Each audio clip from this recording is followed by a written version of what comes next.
Ethiopia expels Irish diplomats as EU-UK citizens urged to flee civil war. Irish Foreign Minister Coveney says Ethiopia has blocked his planned visit as he highlights government forces human rights abuses. Ethiopia is kicking out most of Ireland's diplomatic staff in retaliation for Irish criticism of human rights abuses committed by government forces fighting Tigray rebels. Foreign Minister Simon Coveney said Wednesday. Coveney made his announcement as many Western nations, including the UK, France and Ireland, called on their citizens still living and working in Ethiopia to leave the country quickly as Tigray rebels edge closer to the capital, Addis Ababa. In London, Minister for Africa Vicky Ford said Ethiopia's security was deteriorating quickly and could force the Addis Ababa airport to shut.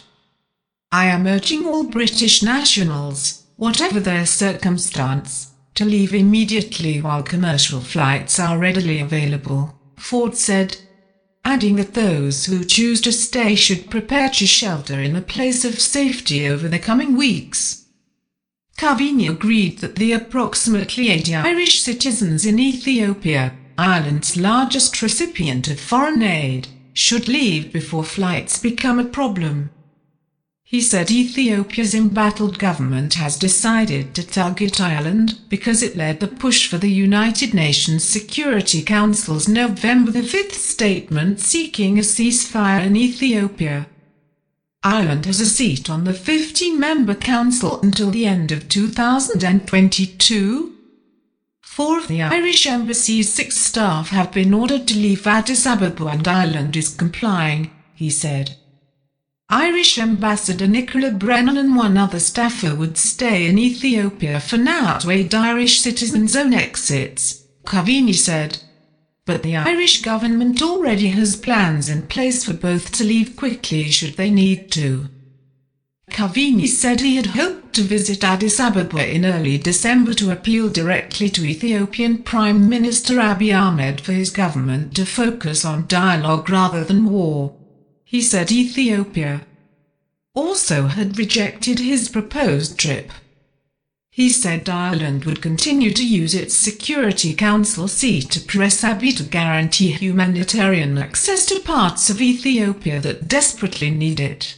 He said Ireland was determined to expose the human rights abuses happening there, in particular the use of sexual violence as a tool of conflict, essentially mass rape.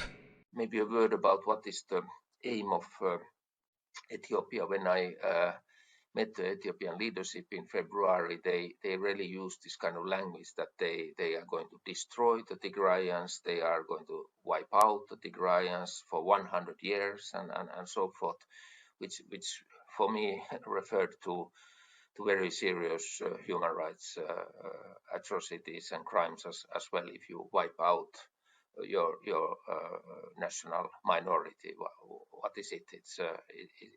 You cannot destroy all the people, you cannot destroy all the population in Tigray, and I think that's very obvious that we have to react and because it looks for us like ethnic cleansing. It is a very, very serious act if this is true.